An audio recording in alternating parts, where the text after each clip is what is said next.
संसार कितना विचित्र है उसको भी समझ लो जरा। प्याज खाने में पाप लगता है। क्या खाने में? कांदा, प्याज। प्याज खाने में पाप लगता है, लहसुन खाने में पाप लगता है, और दूसरे की प्रॉपर्टी, धन, पैसा, रिश्वत सब खा गया, पाप नहीं लगा रहे? अरे बोलो तो जम के, नहीं लगाना। बस प्याज खाऊंगा तो पाप लगेगा, लहसुन खाऊंगा तो पाप लगेगा, और वो रिश्वत खा गया, दूसरे की जमीन खा गया, प्लाट खा गया, प्रॉपर्टी का हिस्सा खा गया, थोड़ा पैसा खा गया, मां छोड़कर गई थी, धन खा गया।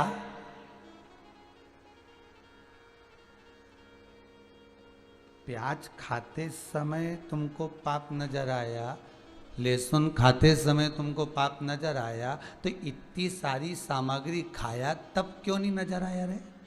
तब तो खूब एक हिस्सा तो अब पाप नहीं दिख रहा तेरे को? अब तुझे पाप नजर नहीं आ रहा? अब तुझे पाप नहीं दिख रहा?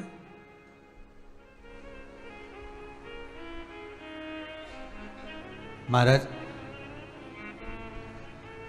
लहसुन खाया, लहसुन नहीं खाना हमको पाप लग जाएगा, प्याज नहीं खाएंगे हमको पाप लग जाएगा महाराज, और बाकी की जो भी दूसरों का धन, वैभव, धन, प्रॉपर्टी, सत्ता सब खा गए, पाप नहीं लगाया। अब ये तुम केवल मन को समझा सकते हो, उसको कैसे समझाओगे? अरे बोलो तो सही, ये केवल आप मन को समझा सकते हो, केवल मन को। पर उस परमात्मा को कैसे समझाओगे? ये तुम यहां पर आकर कह सकते हो कि हम ये नहीं खाएंगे, हम वो नहीं खाएंगे, पर दूसरे का धन, दूसरे की प्रॉपर्टी, दूसरे की जमीन, दूसरे की रुपया, दूसरे की दौलत, दूसरे की सत्ता हम खा रहे हैं। और प्याज और लहसुन में भले हम दोष मानते हैं, दोष है, माना हमने कि इसमें दोष है, ये नहीं खाना चाहिए, ये ऐसा है, या गंध वाला है, ये भगवान की सेवा में नहीं जाता, या हम मान रहे हैं कि ये सब चीज बेकार है।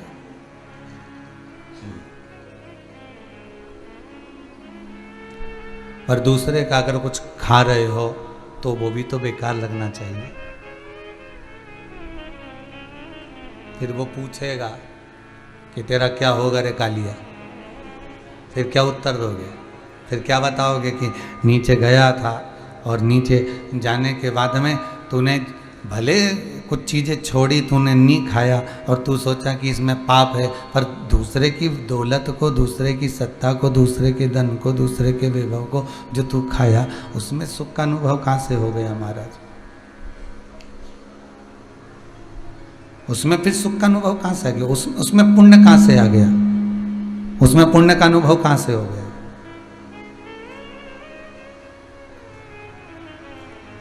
बस शिव यही कहता है, शिव महापुराण की कथा भी यही कहती है कि भगवान को ये ढोंग पसंद नहीं है, भगवान को प्रपंच पसंद नहीं है। भगवान को अगर कुछ पसंद है तो केवल एक सत्यम शिवम सुंदरम, शिव को सत्य प्रिय है। एक बार ब्रह्मा जी फिर असत्य पर आ गए।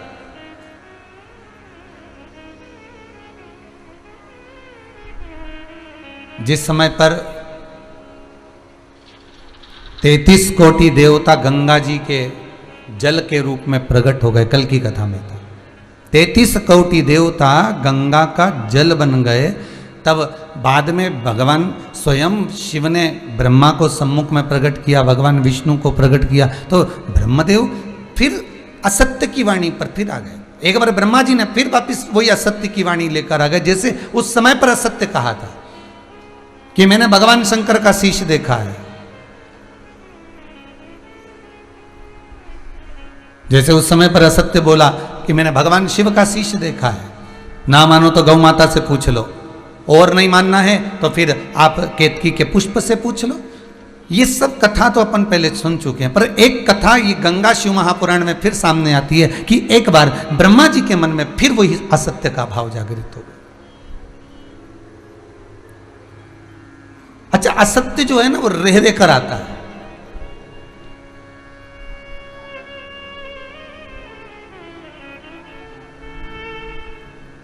असत्य, झूठ, छल, कपट, प्रपंच, ये बार बार रे रे कर आता है। ये एक आध बार अगर कथा में जाकर बैठोगे ना तो तुम्हें वहां पर वैराग्य उत्पन्न हो जाएगा। नहीं रे अब नहीं झूठ बोलूंगा चाहे कछु भी हो जाए, नहीं रे अब तो मैं ऐसा करूंगा ही नहीं चाहे कुछ भी हो जाए, अब मैं ऐसा बोलूंगी ही नहीं। बस रोज झगड़ा करती हूँ, उनका दिल दुखाती, वो बिना रोटी खाए दुकान चले जाते। अब कल से बिल्कुल पक्का है मैं कुछ नहीं बोलूंगी, कुछ भी नहीं। और ठान के बैठी थी कुछ नहीं बोलूंगा। मालूम पड़े कल पति का जन्मदिन था, सुबह से उठ गई, उठते से ही बोली जी हैप्पी बर्थडे टू यू। अब उठते से ही उसने जैसे ही बोला हैप्पी बर्थडे टू यू, और पति बोला धन्यवाद, और पत्नी बोली सुनो थोड़ा आज तुम्हारा जन्मदिन है, ऑफिस से थोड़ा जल्दी आ जाना तो अपन दोनों होटल में भोजन करने चलेंगे, और आज मैं तुमसे झगड़ा नहीं करूंगी हो, क्योंकि आज तुम्हारा जन्मदिन है। अब रोज झगड़ती थी, अब ये बात बोलने की क्या जरूरत है कि आज झगड़ा नहीं करूंगी।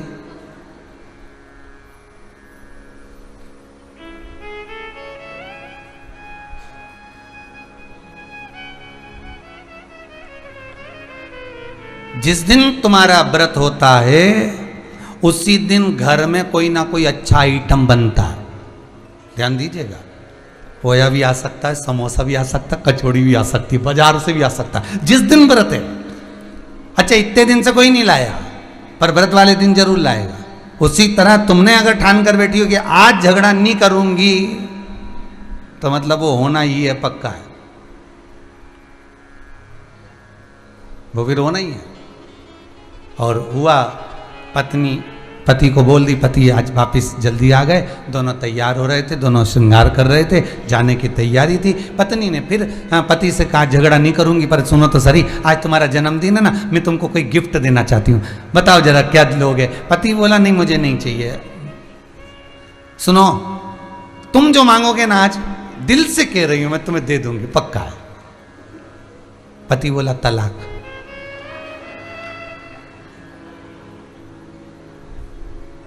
पत्नी गई अंदर, झाड़ू लेके आई। मैंने गिफ्ट मांगने का कहा था, तलाक नहीं, और तलाक तुम दे भी दोगे तो मैं नहीं दूंगी। विवाद फिर चालू हो गया। सोच के बैठी थी विवाद नहीं करेगी।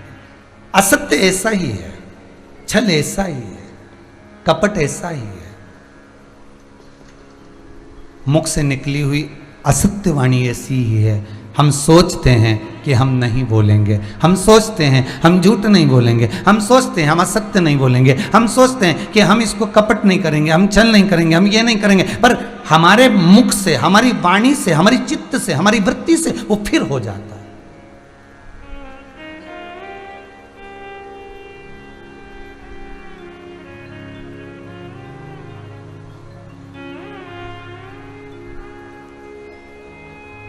एक बात पहले कही थी कथा में कि किसी ने पूछा कि मनुष्य का इतना पाप है, दुनिया के लोग गंगा जी नहा नहा कर सारा पाप गंगा में छोड़ देते हैं।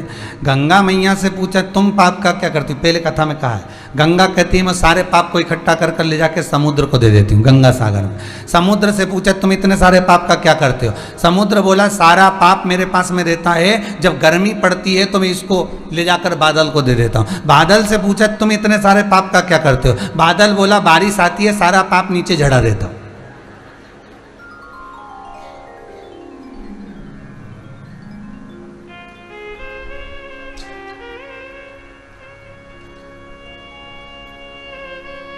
तो कहा तुम केवल पाप झड़ाते हो क्या?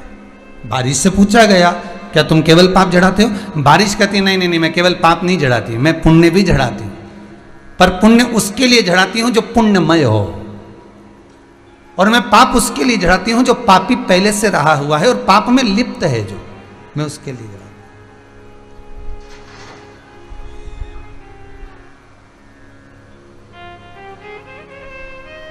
सत्संगियों के लिए, भजनी के लिए, कथा श्रवण करने वालों के लिए बारिश बहुत अच्छी है। किसके लिए? सत्संगी। हमारे यहाँ एक कहावत में कहते हैं कि बारिश बरसो, बारिश बरसो, पर इतना मत बरसो कि कोई आ ना सके। मतलब भगवान की तरफ से ये बात कितनी सुंदर कही है कि भक्त मंदिर तक आ रहा है तो बारिश बरसो, पर इतना मत बरसो कि कोई आ ना सके। और फिर कोई मंदिर में आ गया तब तो भगवान कहते बारिश बरसो, इतनी बरसो कि जो आ गया जा ना सके।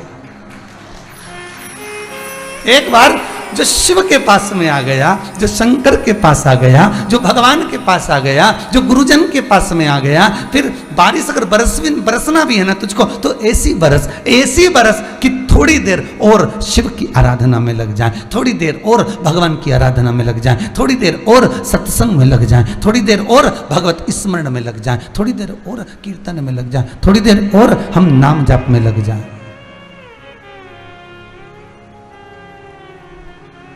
थोड़ी देर हम भगवान की भक्ति में, थोड़ी देर भगवत स्मरण में, थोड़ी देर भगवत चर्चा में हम फिर लग जाए। बरसो तो ऐसी बरसो महाराज कि जो लग गया भगवान की भक्ति में फिर वो निकल कर बाहर ना जाए, निकल कर बाहर।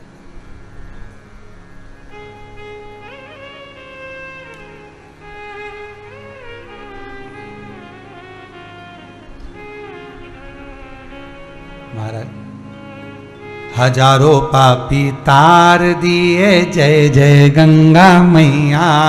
हजारों पापी तार दिए, जय जय गंगा मैया। हजारों पापी तार दिए, जय जय गंगा मैया। हजारों पापी तार दिए, जय जय गंगा मैया। हजारों गंगा मैया, ओ जय जय गंगा मैया, जय जय गंगा मैया, जय जय गंगा मैया, जय जय गंगा मैया, जय जय गंगा मैया, जय जय गंगा मैया, जय जय गंगा मैया, जय जय गंगा मैया। हजारों पापी तार दिए,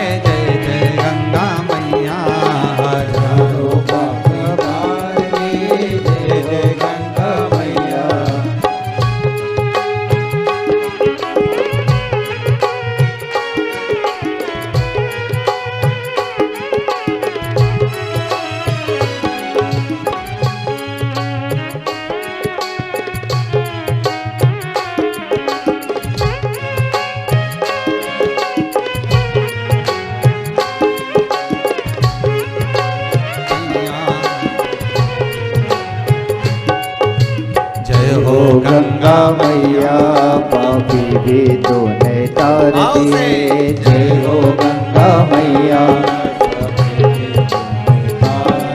पापी भी तूने तार दिए, रोगी भी तूने तार दिए।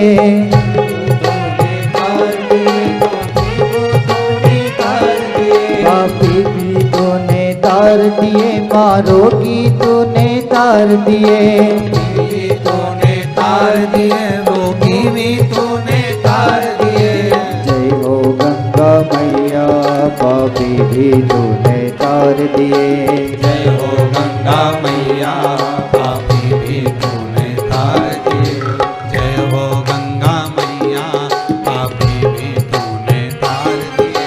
जय हो गंगा मैया, पापी भी तूने तार दिए। जय हो गंगा मैया, पापी भी तूने तार दिए। जय हो गंगा मैया पापी भी तूने तार दिए। चित्तवृत्ति में गंगा कहती है मैंने पाप को एकाग्रित करा, समुद्र को दिया, समुद्र से पूछा पाप कहाँ ले गए, तो कहा आकाश को दिया, आकाश से पूछा तूने पाप को क्या करा, तो के बादल को दिया, बादल से पूछा तूने पाप का क्या करा, तो के पृथ्वी पे बरसा दिया। पापी पाप में फिर लिप्त हो।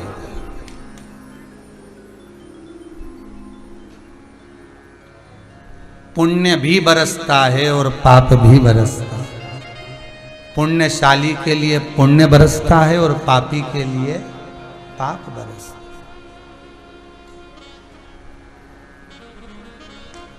प्याज खाऊंगा पाप लगेगा, लहसुन खाऊंगा पाप लगेगा, दूसरे की रिश्वत खा गया, क्यों रे भेरू पाप नहीं लगा? विचार तो करो जरा। भले लगे लोगों को कि सियोर वाला महाराज बहुत कड़ला बोले, हर कुछ बोले, तो लग जाए तो लगे, पर विचार कर कर देखना कि ये खाऊंगा पाप लगेगा, ये खाऊंगा पाप लगेगा। तो रिश्वत खाया, दूसरे का धन खा गया, किसी का रखा हुआ मोबाइल मिल गया वो खा गया, पर्स मिला हुआ वो खा गया, पैसा मिला वो खा गया, तो मुंह में पाप नहीं लगा रे?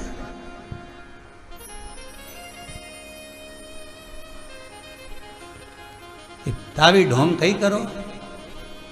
शिव महापुराण की कथा कहती है पुण्यमय, फिर कहेंगे निवेदन फिर है, ऊपर से श्रृंगार मत करो रे, श्रृंगार करना हो तो भीतर से करो। ये आत्मा का श्रृंगार जब इतना सुंदर हो जाएगा, आत्मा का श्रृंगार जब श्रेष्ठतम हो जाएगा, आत्मा का श्रृंगार जब श्रेष्ठ हो जाएगा, तो सुख अपने आप ही प्राप्त हो जाएगा। आत्मा का श्रृंगार करना है।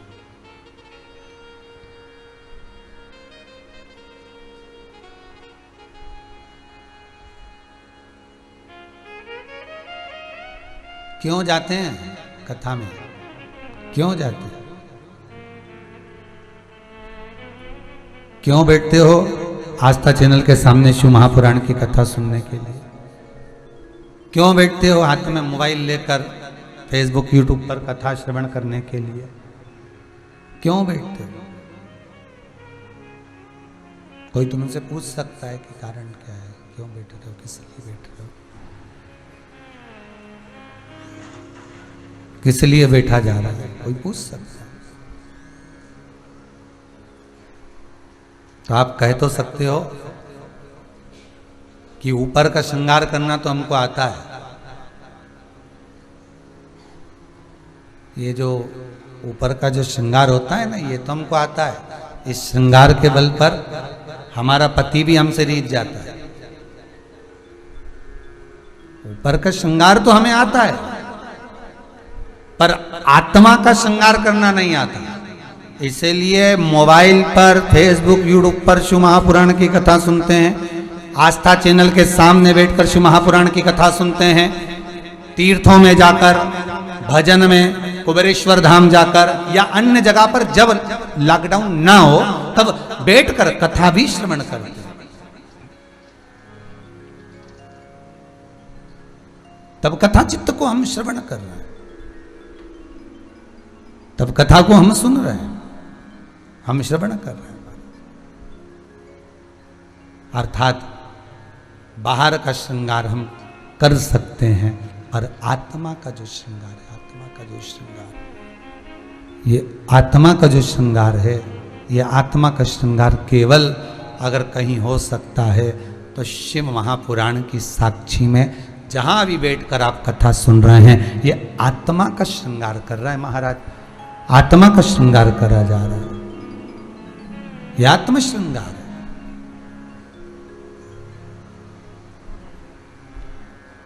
भगवान तुम्हारे ऊपर के श्रृंगार से कभी नहीं प्रसन्न होगा। तुम चाहे खजूर वाली चोटी बना के जाओ, चाहे डब्बा भर के जाओ, भगवान कभी नहीं प्रसन्न। भगवान तो अगर प्रसन्न होगा तो भीतर के श्रृंगार से प्रसन्न होगा कि तुम्हारे भीतर का श्रृंगार, मतलब आत्म श्रृंगार कैसा है।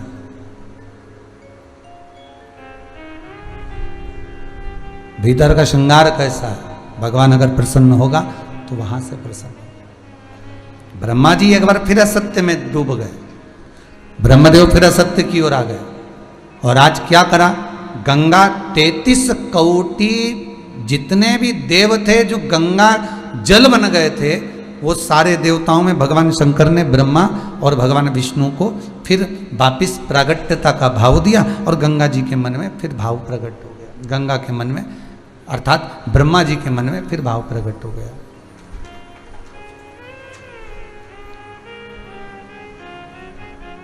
और ब्रह्मा जी के मन में जब भाव प्रकट हुआ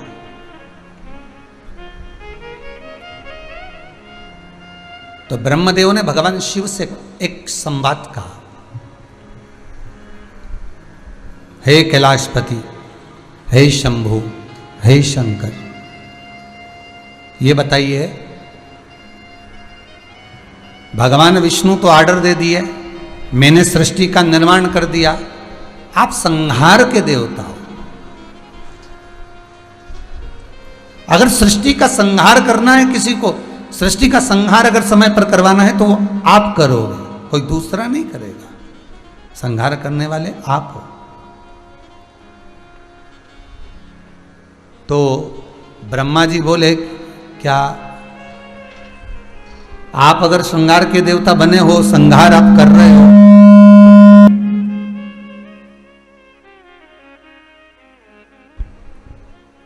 आप यदि संहार करने वाले देवता बने हो,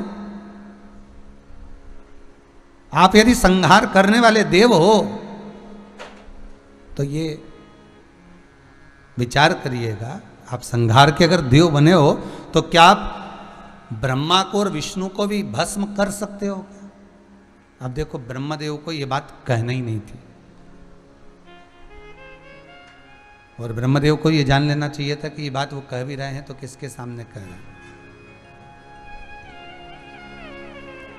ब्रह्मा अगर बात कर रहे हैं तो किसके सम्मुख में कह रहे हैं, ये थोड़ा सा ब्रह्मदेव के मन में बात आना चाहिए था।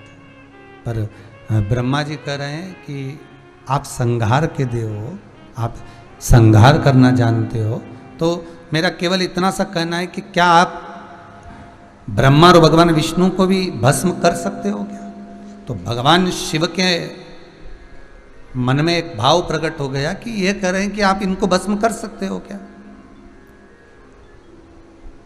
अब मन में बात जागृत हो गई तो शिव जी ने मन में सोचा, एक बार भस्म कर कर देख भी लें, अगर संहार के देव हैं और संहार करना आता है कि नहीं आता ये भी तो जाना जाए।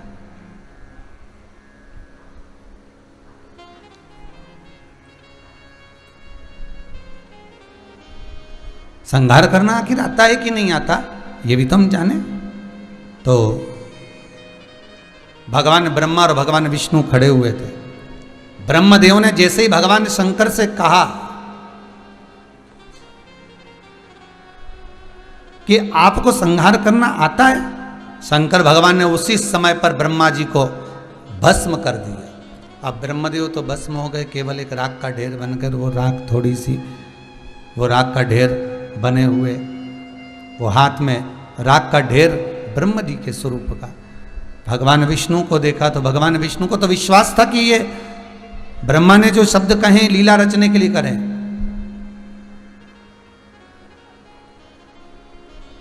भगवान शिव ने हाथ जोड़ा भगवान विष्णु का और भगवान शिव ने हाथ जोड़कर भगवान विष्णु का हाथ जोड़कर निवेदन करा, ओम नमः शिवाय, ओम नमः शिवाय, नमः शिवाय, ओम नमः शिवाय, नमः शिवाय, ओम नमः शिवाय,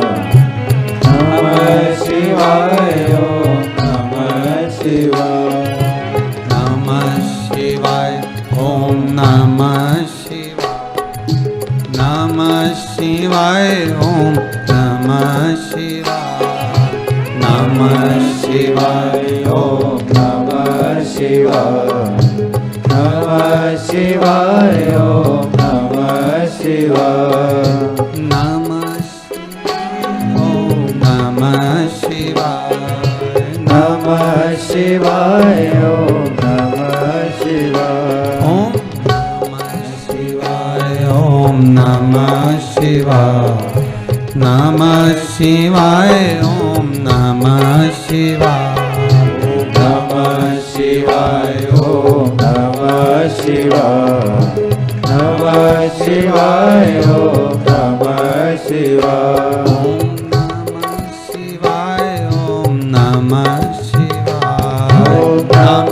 शिवाय। ओम नमः शिवाय ओम नमः शिवाय। ओम नमः शिवाय ओम नमः शिवाय। ओम नमः शिवाय। ओम नमः शिवाय। ओम नमः शिवाय ओम नमः शिवाय। भगवान विष्णु जान गए और भगवान विष्णु ने भगवान शिव की ओर देखा।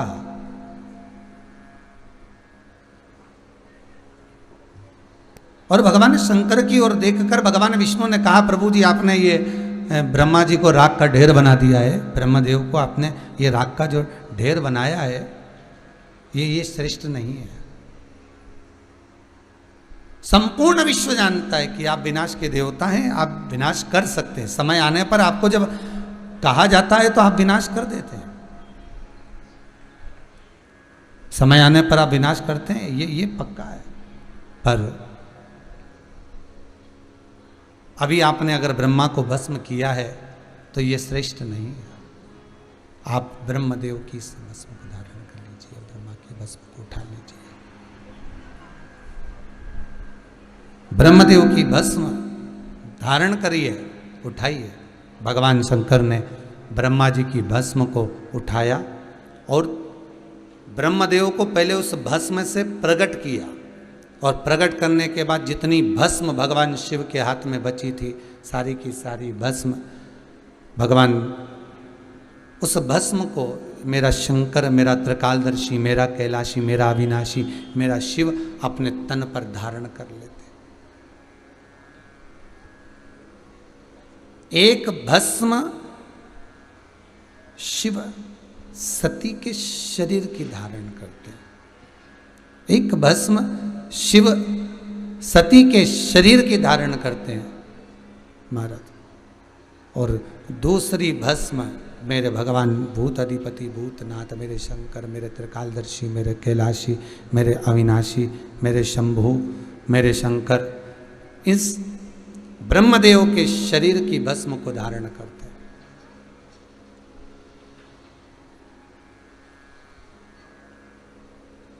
एक कथा पूर्व में कही भस्म का प्रमाण कि भस्म कोई साधारण नहीं होती महाराज। भस्म कोई साधारण नहीं है। आप अगर शिव को भस्म समर्पित कर रहे हो और उस भस्म को आप धारण कर रहे हो, 2-10 तिलक आप लगा रहे हो, तो उसका कोई सुख उसका सुख जरूर प्राप्त होगा, उसका आनंद जरूर प्राप्त होगा जिस भस्म को आप धारण कर रहे हो।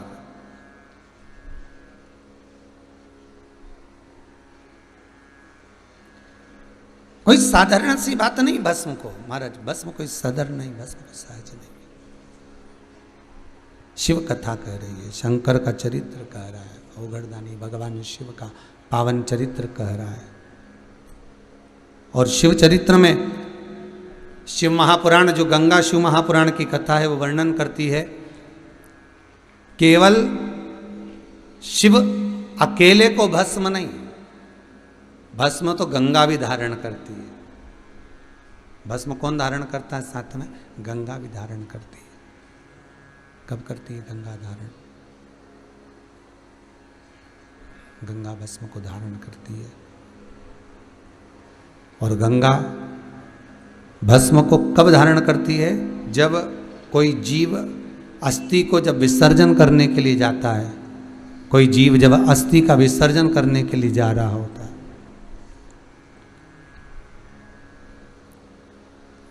और अस्थि के विसर्जन पर जब अस्थि को गंगा में छोड़ा जाता है,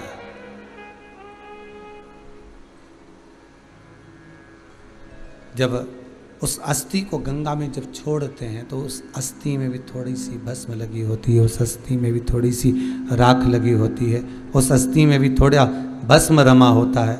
वही भस्म गंगा स्वतः धारण करती है। कितना सुंदर कहा है, किसी पवित्र नदी के घाट पर जब हम जाएं, किसी पवित्र नदी के घाट पर जब हम पहुँचें, किसी पवित्र नदी के तट पर जब हम पहुँचें, किसी पवित्र नदी के तट पर जब हम जाएं, तो उस पवित्र नदी के तट पर जो मिट्टी रहती है, जो बालू रहती है, उसका भी तिलक हमारे मस्तक पर धारण कर लें, उसका भी तिलक हमारे धारण कर लिया जाए। नमः शिवाय, ओम नमः शिवाय, नमः शिवाय, ओम नमः शिवाय, नमः शिवाय, ओम नमः शिवाय, नमः शिवाय, ओम नमः शिवाय, ओम नमः शिवाय, ओम नमः शिवाय, ओम नमः शिवाय, ओम नमः शिवाय, ओम नमः शिवाय, ओम नमः शिवाय, ओम नमः शिवाय, ओम नमः शिवाय, ओम नमः शिवाय, आवाज बढ़ाइए। नमः शिवाय, ओम नमः शिवाय, ओम नमः शिवाय, ओम नमः शिवाय, ओम नमः शिवाय, ओम नमः शिवाय, ओम नमः शिवाय, ओम नमः शिवाय, ओम नमः शिवाय, ओम नमः शिवाय, ओम नमः शिवाय,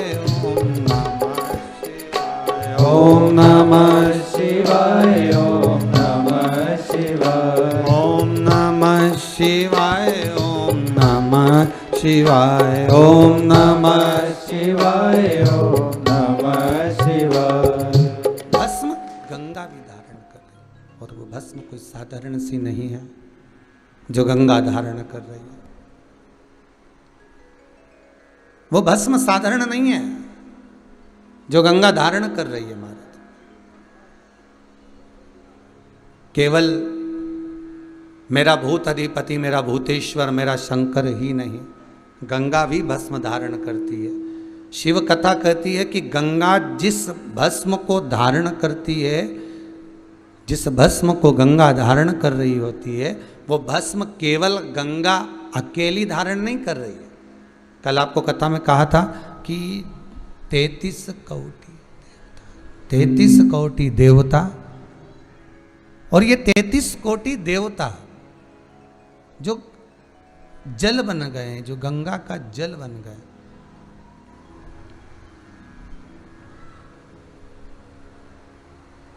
जो गंगा का जल बने हुए हैं,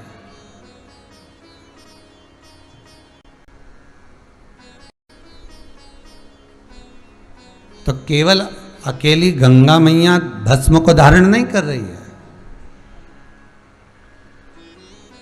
केवल अकेली धारण नहीं कर रही है। गंगा 33 कोटि देवता जो गंगा का जल बने हुए हैं, 33 कोटि देवता जो गंगा के जल में, जल के रूप में निवास कर रहे हैं, भस्म केवल अकेली गंगा धारण नहीं कर रही है, भस्म 33 कोटि देवता भी धारण कर रहे हैं। 33 कोटि देवता,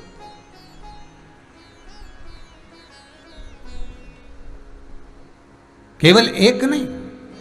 और आज भी हमारे नियम है महाराज, आप भगवान विष्णु का दर्शन कर लें तिरुमाला में जाकर, आप श्रीनाथ द्वारा में जाकर श्री जी बाबा का दर्शन कर लीजिए, आप पुष्कर जाकर ब्रह्मा जी का दर्शन कर लीजिए, आप जहाँ जाकर भगवान का दर्शन करेंगे, हर जगह पर आपको एक चीज़ तो अवश्य प्राप्त होगी कि शंकर का जो त्रिपुंड है, शिव की जो 3 रेखाएं, ये त्रिपुंड, ये 3 रेखा जो आप दर्शन कर रहे हैं, त्रिपुंड का 3 रेखा का जो आपने दर्शन किया है, ये त्रिपुंड, ये 3 रेखा केवल एक शंकर की ही नहीं है। आप इस त्रिपुंड 3 रेखा का दर्शन भगवान विष्णु के मस्तक पर भी कर सकते हैं, आप ये 3 रेखा का दर्शन स्वयं ब्रह्मा के मस्तक पर भी कर सकते हैं, आप ये 3 रेखा का दर्शन स्वयं भगवान कृष्ण के मस्तक पर भी कर सकते हैं,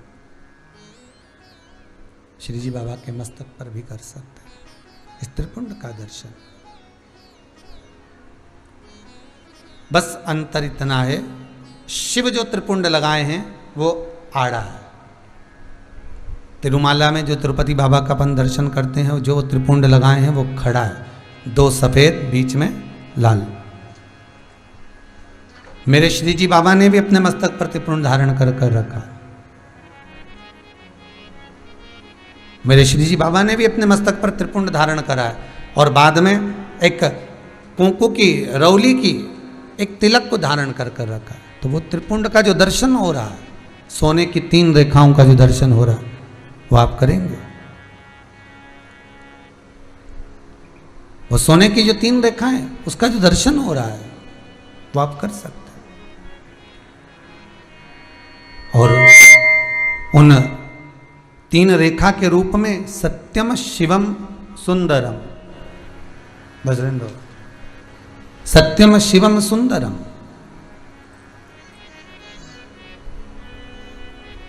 वो 3 रेखा के रूप में दर्शाया गया। तो शिव महापुराण की कथा कर रही है, गंगा शिव महापुराण की कथा कर रही है। तो जो शिव अपने पास धारण कर रहे हैं, भगवान 33 कोटि देवताओं को भी दे रहे हैं, और 33 कोटि देवता जिन चीजों को धारण कर रहे हैं, वो संसार के मनुष्यों को भी दे रहे हैं। संसार के मानव को भी प्रदान कर रहे हैं। बहुत ध्यान दीजिएगा महाराज, एक कथा बड़ी सुंदर है कि आप चाहते हैं कि कोई रोग हमको ना घेरे, आप चाहते हैं कि कोई रोग हमको ना घेरे, और आपको लग रहा है कि कोई रोग ऐसा है जो घेर रहा है, या कोई शरीर में ऐसा रोग उत्पन्न होने वाला है, या कोई बीमारी ऐसी उत्पन्न होने वाली। तो उसके लिए सबसे सुंदर तरीका कि शंकर जी पर अलोनी जो गोबरी होती है, गोबरी जानते हो, कंडा, अलोना कंडा, अलोनी गोबरी, मतलब गाय ने गोबर करा और वो सूख गया, उसको थापा नहीं गया, हाथ से कंडा नहीं बनाया गया, गोबरी नहीं बनाई गई, केवल गाय ने गोबर करा, वो सूख गया, और वो सूखा हुआ जो गोबर है उसको जलाकर जो भस्म तैयार करी है, उसको जलाकर जो हमने राख तैयार करी है, भस्म बनाई है, उस भस्म को जो तैयार करा गया है, वो भस्म शिव को जो हमने समर्पित करा। पर ये करना है मुख्य शिवरात्रि वाले दिन, जो वर्ष में एक बार जो महाशिवरात्रि आती है, ये केवल उस दिन करने का, महाशिवरात्रि वाले दिन।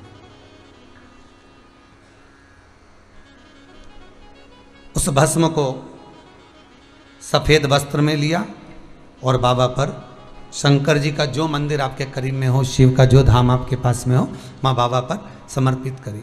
उसी भस्म को हम उठा कर लिया। और यदि आप भस्म नहीं चढ़ा सकते तो कभी विश्वनाथ जाएं तो वहां से भस्म लिया है, कभी उज्जैनी जाएं तो वहां से भस्म लिया है। उस भस्म को हम यदि अपने नाभि से वक्ष स्थल के मध्य में त्रिपुंड लगा लेते हैं, कब लगाना है, या तो प्रदोष की प्रदोष लगा लो, या सोमवार की सोमवार लगा लो, या फिर 12 महीने शिवरात्रि आती है, प्रत्येक शिवरात्रि पर लगा लो। जीवन में अगर आप मात्र 1 महीने में एक बार भी त्रिपुंड अपने वक्ष स्थल के नजदीक में नाभि से ऊपर अगर लगा लेते हैं महाराज, तो ऐसा कोई बड़ा रोग आपकी जिंदगी में प्रवेश कर ही नहीं सकता। इस शरीर के अंदर, इस शरीर के अंदर भस्म में जो सुख है, भस्म का जो आनंद है, भस्म का जो रसतत्व है, उसको समझिए।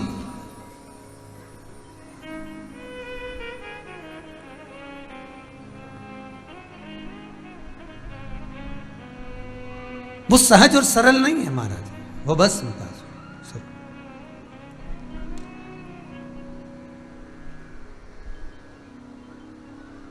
नैन लड़े त्रिपुरारी से मैं उनकी हो गई,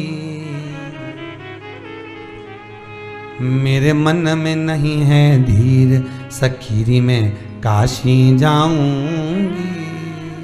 कहते हैं मात्र 12 स्थान पर जो भस्म का प्रमाण कहा गया, मस्तक की, कंठ की, कर्णों की, भुजा की, कलाई की, वक्षस्थल, नाभिकोश,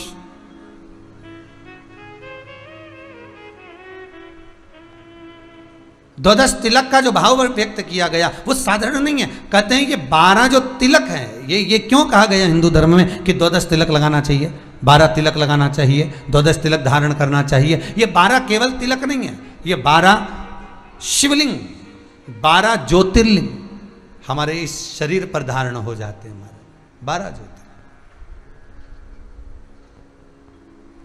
केवल वो तिलक नहीं है, वो 12 ज्योतिर्लिंग संपूर्ण शरीर पर, संपूर्ण। अच्छा, एक प्रश्न बड़ा सुंदर आता है कि महाराज जी ये आप कहते हो कि 12 ज्योतिर्लिंग संपूर्ण शरीर पर तिलक लगाने पर प्राप्त हो जाता है, तो जब हम शंकर को त्रिपुंड लगाते हैं, जब हम शिव को त्रिपुंड लगाते हैं या शंकर पर हम भस्म चढ़ाते हैं, तो वो 12 जगह पर लगाएं कि एक ही जगह पर लगाएं? तो शिव महापुराण की कथा कहती है 12 जगह पर लगाने की जरूरत नहीं। भगवान शंकर को अगर आप भस्म चढ़ा रहे हो तो या तो ऊपर भी चढ़ा दोगे चल जाएगा, और अगर त्रिपुंड भस्म का लगा रहे हो तो एक ही लगाओगे तो भी वो श्रेष्ठ 12 के लिए ही हो जाएगा।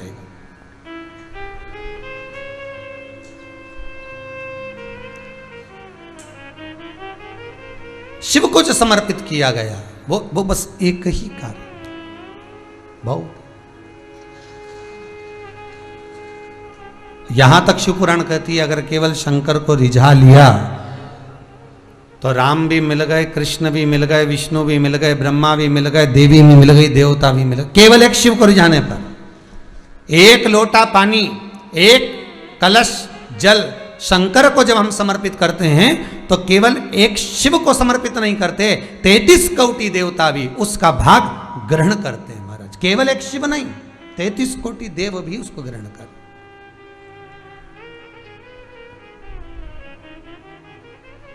कितना सुंदर प्रसंग है देवी भागवत।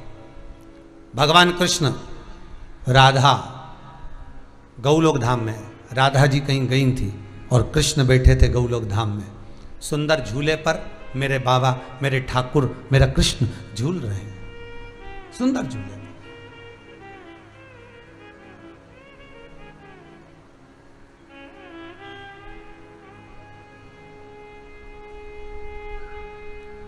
अभी तो सावन का महीना चल रहा है, कई मंदिरों में तो झूले भी डले होंगे, हिंडोले डले होंगे। बिहारी जी के वृंदावन में तो खूब हिंडोले डलते हैं, खूब झूले डलते हैं। पर हिंडोला भी हमको कोई ना कोई ज्ञान प्रदान करता है, वो झूला भी हमको ज्ञान प्रदान करता है कि झूला आगे गया, पीछे गया, फिर आगे गया, फिर पीछे गया। तो झूला भी कहता है बस जिंदगी ऐसी है, कभी सुख कभी दुख, फिर सुख फिर दुख, जीवन ऐसा ही चलना है, हिंडोले की तरह, झूले की तरह।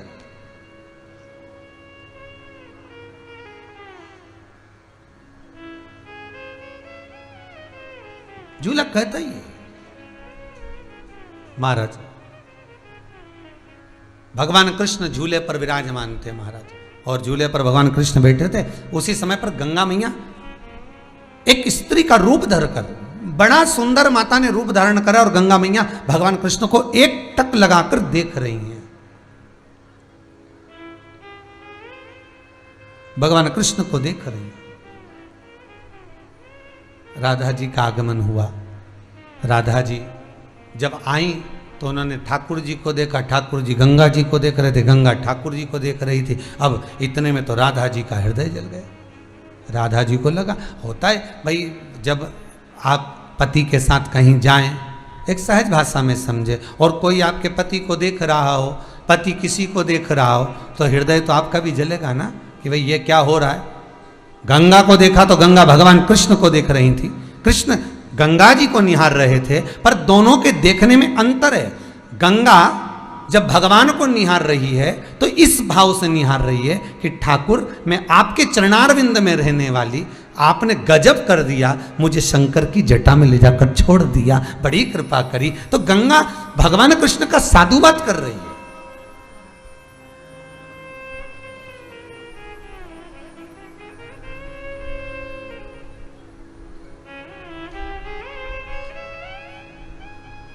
गंगा भगवान कृष्ण का साधुवाद कर रही है, और भगवान कृष्ण अगर गंगा जी को निहार रहे हैं, भगवान कृष्ण अगर गंगा को देख रहे हैं, तो उसमें भी एक कारण है, उसमें भी एक कारण है कि ठाकुर गंगा को क्यों निहार रहे हैं। ठाकुर गंगा को इसलिए निहार रहे हैं कि मेरे चरणों में रहने वाली, मेरी विष्णुपदी, मेरे चरणारविंद में रमण करने वाली ये गंगा जो नित्य मेरे चरणों में रहती थी, मेरे चरणों को शीतल रखती थी, कोमल रखती थी, वो गंगा आज मेरे पास से निकलकर शिव के मस्तक पर चढ़ी हुई। धन्य है गंगा तू, धन्य है, धन्य है तू। महाराज खूब खूब साधुवाद मेरे कृष्ण गंगा जी को केवल दर्शन देकर, केवल नेत्रों से देखकर खूब खूब साधुवाद दे रहा, खूब खूब साधुवाद।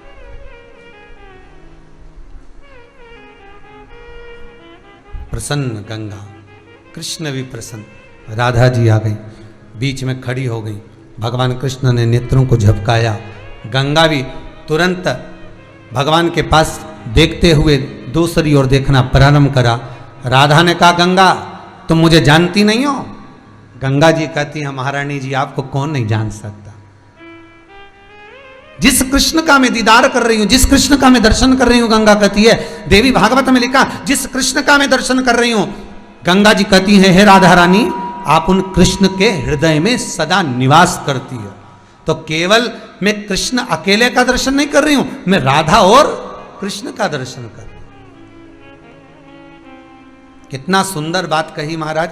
कृष्ण के मंदिर में, बिहारी जी के मंदिर में, राधा रमन लाल जी के मंदिर में, ठाकुर जी के मंदिर में, राम जी के मंदिर में, आप किसी भी नारायण के मंदिर में, आदि जगह पर शिवलिंग का पूजन करने जाओ, या शंकर का पूजन करने जाओ, या शंकर के मंदिर में जाओ, या राम के मंदिर में, कृष्ण के मंदिर में, तुम्हारी मर्जी पड़े उस मंदिर में जाए, और अपने मन में यह भाव हो कि इस मंदिर में राधा जी तो है ही नहीं, इस मंदिर में सीता जी तो है ही नहीं, इस मंदिर में पार्वती जी तो है ही नहीं, तो यह भाव व्यक्त नहीं होना चाहिए। मंदिर में जाते से तुम्हारे भीतर यह भाव व्यक्त होना चाहिए कि जिस शंकर का हम दर्शन कर रहे हैं, उन शंकर के हृदय में पार्वती जी विराजमान है। जिन राम का हम दर्शन कर रहे हैं, उनके हृदय में सीता जी विराजमान है। जिन कृष्ण का हम दर्शन कर रहे हैं, उन कृष्ण के हृदय में राधा रानी विराजमान है। केवल अकेले नहीं है। इसलिए हिंदू धर्म की रीति कहती है कि पुरुष का जो आधा भाग है वो स्त्री का है, वाम भाग नारी का, भले वो दिखे ना दिखे, भले वो नजर आए ना आए।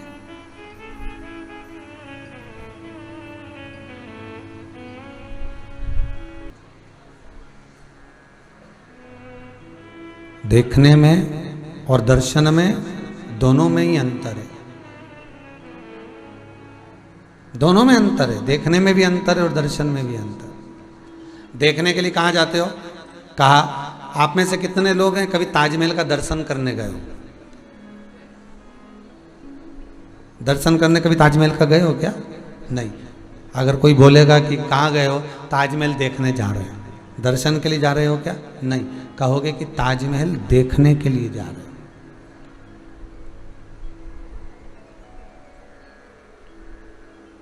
देखने के लिए क्या जा रहा हो? ताजमहल। और कोई आपसे कहे कि फिर इससे आगे कहाँ जाओगे, तो कहा दर्शन के लिए वृंदावन जाएंगे। अब आपके मुख से निकला क्या कि वृंदावन देखने जाएंगे? नहीं, देखने ताजमहल जाएंगे, दर्शन के लिए वृंदावन जाएंगे। अंतर आ गया कि नहीं आ गया? निगाहें बदली, नजारे बदल गए, हवाओं के रुख से कश्ती के किनारे बदल गए। केवल नेत्र वही हैं, नेत्र वही है, बस केवल भाव चेंज हुआ, केवल भाव बदल गए। नेत्र वही की वही, कोई अंतर नहीं नेत्रों में। आंख यही की यही है, ताजमहल भी यही देखेगी और वृंदावन भी यही दर्शन करेगी। नेत्र वही है, बस दिल, मन, चित्त, वृत्ति, भाव बदल गए, भाव बदल गए। कई लोग हमसे कहते हैं, गुरुजी अब हमारे पाँव से नहीं बनता, तो हम बताओ केदारनाथ जी कैसे जाएं? तो हमने कहा जाने की जरूरत क्या है? केदारनाथ जी जाने की जरूरत क्या है? अगर शरीर से नहीं बन रहा तो घर में बैठे हो ना, तो घर में जिस जगह पर बैठे हो उस जगह पर मन में विचार करो कि हम गौरी कुंड पहुंच गए, गर्म पानी के कुंड में स्नान कर लिया, चढ़ने की तैयारी है, खच्चर पे नहीं, घोड़े पे नहीं, कहाँ चढ़ने की? केदारनाथ जी के लिए चढ़ाई करने की तैयारी है। और धीरे धीरे हम चलते जा रहे, चलते जा रहे, चलते जा रहे, चलते जा रहे, बढ़ते बढ़ते बढ़ते बढ़ते सीधे ये केदारनाथ जी के मंदिर के बाहर पहुंच गए, नंदी का दर्शन करा, अंदर प्रवेश कर गए। प्रवेश कर कर मेरे केदारेश्वर महादेव का हमने दर्शन किया। मन में आया शिवलिंग तो दिख ही नहीं रहा, एक आड़ा टेढ़ा सा पाषाण सा दिखता है, कोई स्वरूप नंदी की पीठ जैसा दिखता है।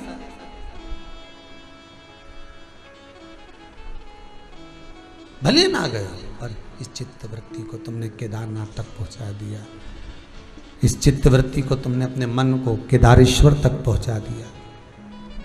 बहुत। तो अब आप कहोगे कि गुरुजी ये हमारा मन अगर केदारनाथ जी पहुंच गए तो हमें पुण्य मिलेगा कि नहीं मिलेगा? शिव महापुराण की कथा कहती है जितना पुण्य ये छिंदवाड़ा के बोंडे परिवार को प्राप्त हो रहा है कथा करवाकर, उतना ही पुण्य आप चाहे टीवी पर सुन लो, आप चाहे मोबाइल पर सुन लो, आप चाहे कुबेरेश्वर धाम पर सुन लो, जहां चित्तवृत्ति आपकी लगी हुई है उतना पुण्य अगर आपने दिल से शिव महापुराण की कथा को हृदय से श्रवण करा है तो यह पक्का है कि हृदय से मेरा भोलेनाथ देने में भी कमी नहीं रखता, वो देता ही है। मन वही, मन वही, नेत्र वही, मुख वही, बस नैन वही हैं। बस ताजमहल देखने के लिए गए थे, वृंदावन दर्शन के लिए गए थे, नेत्र वही हैं, केवल भाव बदला है, केवल मन बदला, चित्त बदला, वृत्ति बदला।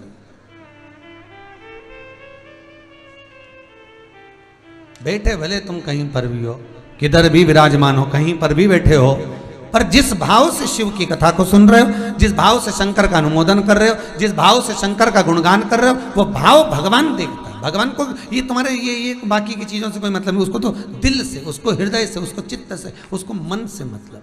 आप दिल से क्या दे रहे हो, मन से क्या प्रदान कर रहे हो।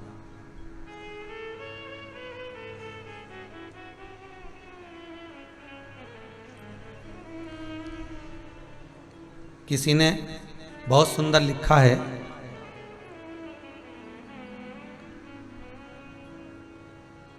कि भगवान से अगर प्रेम होता है, भगवान से अगर प्रेम होता है, बहुत प्रेम होता है। देखो कुछ कुछ संवाद ऐसे हैं जिसको यहां से कहें तो आपको थोड़ा सा लगेगा कि गुरुजी कैसे बोलते, जिससे बहुत प्रेम होता है। आप जिससे बहुत ज्यादा प्रेम करते हो, आप जिससे बहुत ज्यादा स्नेह करते हो और आपके पास में कुछ भी नहीं है, कुछ भी नहीं,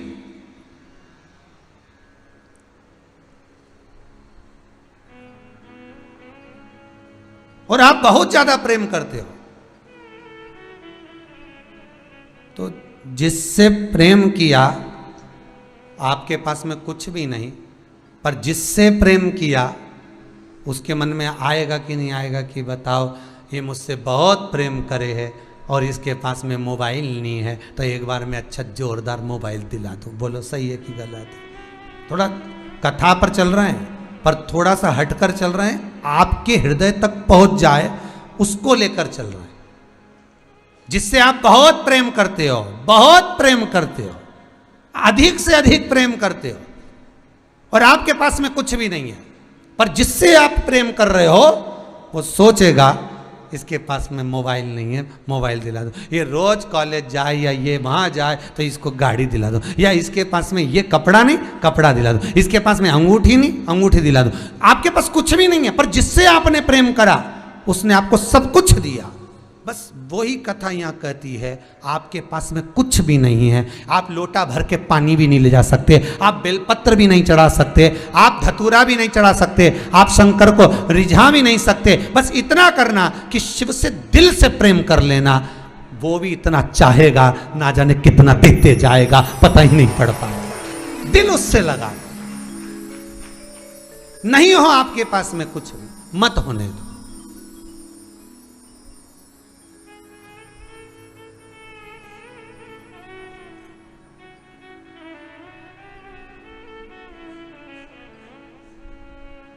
कुछ भी नहीं है आपके पास में, मत होने दो। कोई जरूरी है कि सामग्री होगी तभी शंकर प्रसन्न होंगे? किसी ने पूछा है 6 अगस्त को गुरुजी जो शंकर जी का शिवलिंग बनाना है तो घर के सब सदस्य अलग अलग बनाए, काय को बनाए? एक शिवलिंग का निर्माण करो, पर काली मिर्ची जो चढ़ाओगे पूजन में वो सब घर का हाथ लगवाओ, एक तू चढ़ा, एक पोता चढ़ा, ये चढ़ा, सबके हाथ से चढ़वाना। जिससे कोई बड़ी बीमारी ना घेरे, घर से रोग मुक्त हो, लक्ष्मी की वृद्धि हो, सुख समृद्धि हो। और अगले सावन फिर यदि श्रावण की शिवरात्रि पड़े तो आपको याद तो रहे कि एक साल में मेरे महाकाल बाबा ने कितना दिया है, कमी ना रखी, वो ज्ञात होना चाहिए। 6 अगस्त को जब आप शाम को 7 बजे पूजन में बैठे तो आपकी चित्तवृत्ति में केवल यह होना चाहिए कि केवल उज्जैनी में महाकाल नहीं, विश्वनाथ केवल काशी में नहीं, सोमनाथ में केवल सोमनाथ नहीं, केदार में केवल केदारनाथ नहीं। आप जब शिवलिंग का निर्माण करें और शंकर को घर में विराजमान करें तब आपके भीतर ये भाव हो कि 12 ज्योतिर्लिंग के रूप में शंकर मेरे घर में आकर विराजमान हो गए हैं, शिव मेरे घर में आकर बैठे, कोई दूसरी जगह नहीं। हर हर महादेव, घर घर घर घर में शिव बैठा।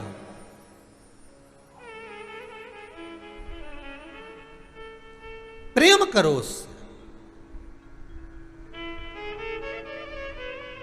स्नेह करो उससे।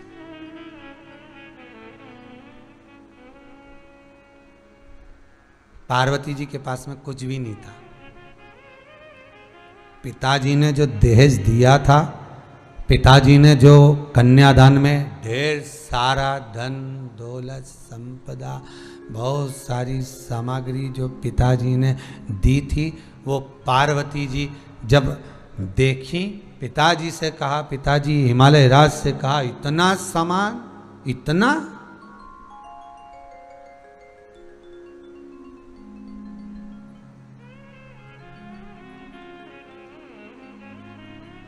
पिताजी इतना सारा सामान, इन सारे सामान का मैं क्या करूंगी पिताजी? पिताजी बोले, बेटे ये तो हमारी तरफ से हमने तुम्हें दिया है। नहीं नहीं पिताजी,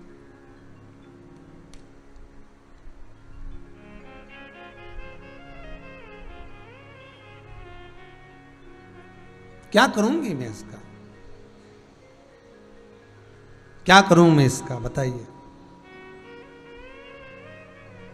वो कहते हैं ना, पापा इतना ना देना दहेज, भले मैं कुंवारी ही रहूं। इतना दहेज मत देना, भले मैं कुंवारी रह जाऊं।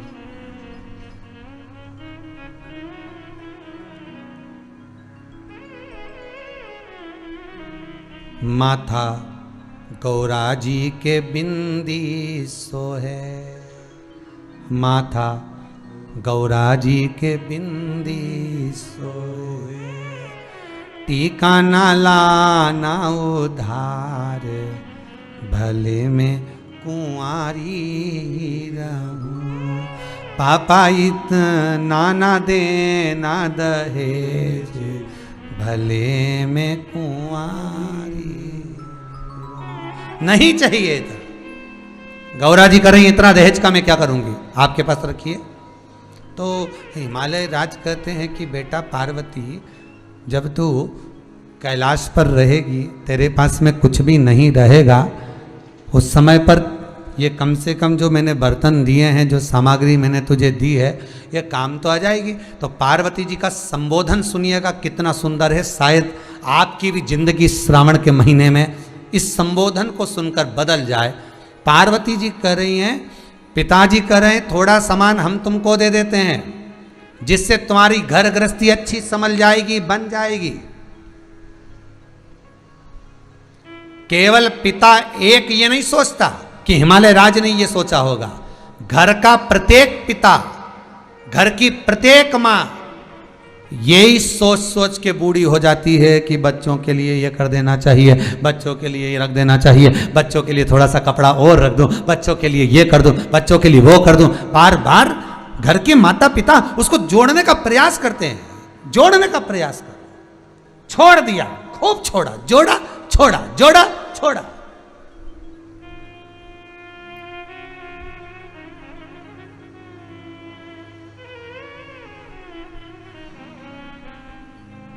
बच्चों को बता दिया 15 लाख उस वाले खाते में पड़े, 3 लाख उस खाते में पड़े, अलमारी में मैंने इतना रख दिया है, इतना सोना है, बच्चे को सब मालूम पड़ गया, बच्चों ने सोच लिया जब पिता इतना छोड़कर जा रहा है तो काम कौन करे, कौन करे। एक कथा पहले कही थी, आज फिर याद दिला रहे हैं। पहले सर्कस में शेर आते थे, आप लोगों ने भी देखा होगा, जितने लोग टीवी पर कथा सुन रहे हैं आप लोगों ने भी देखा होगा। पहले सर्कस में शेर आते थे, वन विभाग वालों ने उस शेरों को लाना बंद करवा दिया, सर्कस के सारे शेरों को ले जाकर जंगल में छुड़वा दिया, सारे शेरों को छोड़ दिया जंगल में, उनके गले में एक एक कैमरा टांग दिया कि इनका होगा क्या वो देखना तो पड़ेगा। मालूम पड़े वो 10 शेरों को 25 कुत्तों ने घेर लिया। कितने शेर? 10, कुत्ते कितने? 25, और 25 की 25 कुत्तों ने 10 शेरों को खा गए। अब कितनी आश्चर्य की बात। तो वन विभाग वालों ने सोचा कि चलो जरा शेरों के देखें, तो वो देखा तो वो तो कुत्ते खा गए उनको, तो शेरों बचे ही नहीं। तो कि ये इतना बड़ा शेर ये 25 कुत्तों से कैसे मर गए, 10 की 10। तो कहा एक ही काम हुआ कि ये जंगल का जो शेर था इसको पिंजरे में रहने की आदत हो गई थी, और पिंजरे में रहते रहते बैठे बैठे खाने की आदत हो गई थी। लोग लाके डाल के जाते, ये अकेले बैठे बैठे खाते रहते। इनने शिकार करना बंद कर दिया, इसलिए कुत्ते इनका शिकार कर गए। निवेदन है बच्चों को जंगल का शेर बनाना, पिंजरे का शेर मत बनाना, नहीं तो कोई भी निपटा कर चले जाएगा।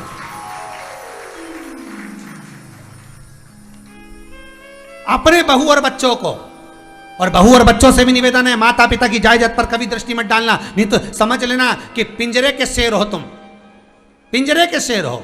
कोई आएगा थोड़ा पटक कर जाएगा, तुम वहीं बैठे बैठे खा लोगे।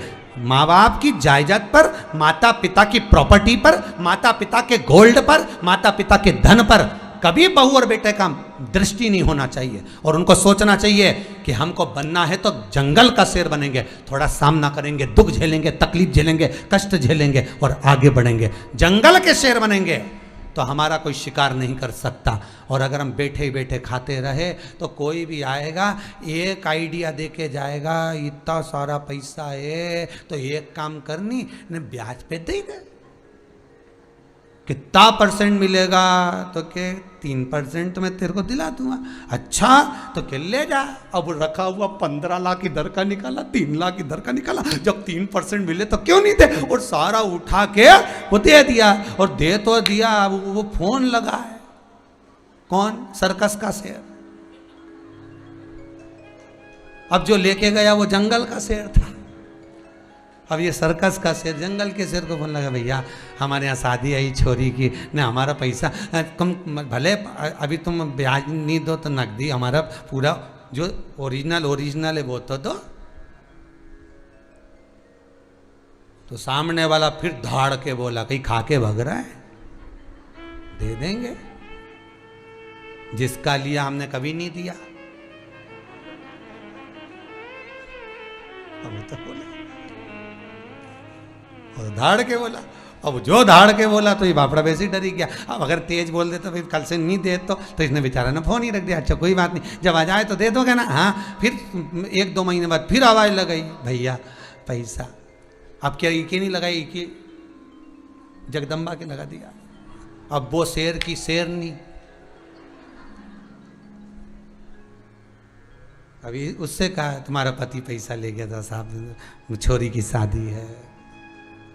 तो हमने लिया कहीं, जीने लिया उससे बात करो। और आज तो फोन लगा दिया घर है, आप अब मत लगा देना हो। अभी इन्हें तो पूरी पल्ला झाड़ दिया ले। फिर निवेदन है, जंगल का शेर बना।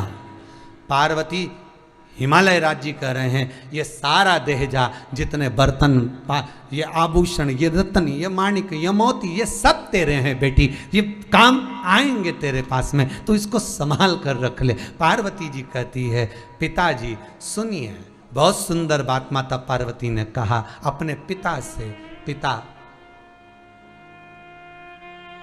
मुझे ये धन दौलत संपदा नहीं चाहिए। अगर आप अपनी बेटी को अगर कुछ देना चाहते हो पिताजी, तो बस बेटी को आशीर्वाद ऐसा दे देना कि ये बेटी जब दुख भी पड़े तो तुम्हारे दरवाजे पर मांगने ना खड़ी हो, इतना बल दे देना आशीर्वाद में। ये आशीर्वाद हमारे बच्चों को, हमारी बहुओं को हमें देना है, धन नहीं।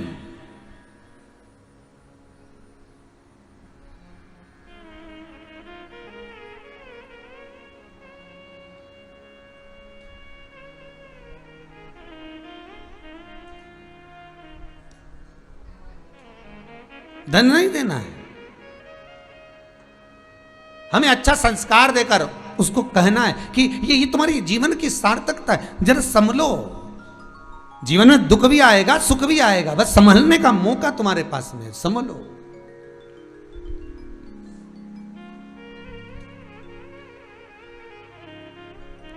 कई लोग कहते हैं महाराज जी फोन लगा के आशीष जी के पास आवे, महाराज विजय जी के पास आवे, आकाश जी के पास फोन आवे। लोग कहते हैं कि हम कुबेरेश्वर धाम आना चाहते हैं, हम बहुत तकलीफ में हैं, बड़े दुख में हैं, हम कुबेरेश्वर धाम आना चाहते हैं। तो सब कहते हैं लॉकडाउन चल रहा है, क्या करोगे आके? और अगर कुबेरेश्वर धाम आ भी गए हो आप, तो किस लिए आ रहे हो? वो भी तो विचार करो तो कि हमारा बहुत दुख है, तो हमें गुरु जी से मिलना। तो गुरु जी से मिलके क्या करोगे? गुरु की करनी गुरु भरेगा, चेला की करनी चेला उड़ जाएगा हंस अकेला। ना गुरु काम आए ना चेला काम आए, आए तो केवल शंकर काम आए। अगर कुबेरेश्वर धाम भी आए हो, दुख है, तकलीफ है, कष्ट है, बीमारी है, रोग है, तो यहां आकर किसी से नहीं कहना, भूमि पर खड़े होकर कंकर में शंकर है सुन रहे हो। जिस चीज के लिए सुन रहे हो, मेरा देव अधिदेव कुबेर भंडारी तुमको 3 महीने में दे ही देगा, ये पक्का है। विश्वास रखकर सुन रहे हो, वो कमी नहीं रख सकता, वो कमी रखता ही नहीं है।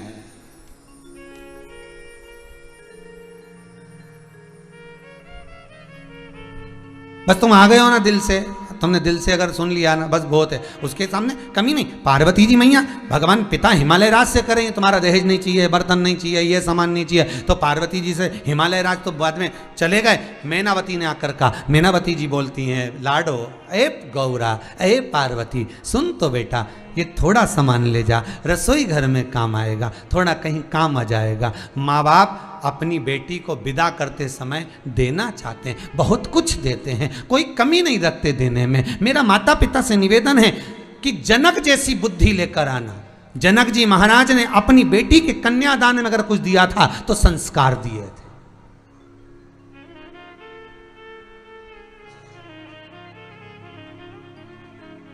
आज के ज़माने की माताएं बेटी के कन्यादान में संस्कार तो कम देती है, 8 दिन पहले से कहना चालू कर, जितना देर से बने उतना ही करना।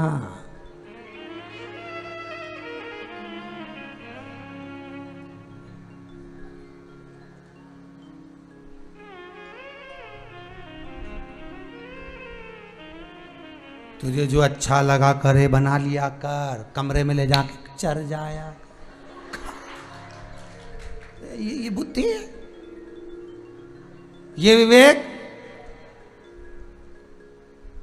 और यही कि यही काम तुम्हारी बहू करे तो जो तुम बेटी को कह रही हो बना लिया कर, कमरे में ले जा, खा जा।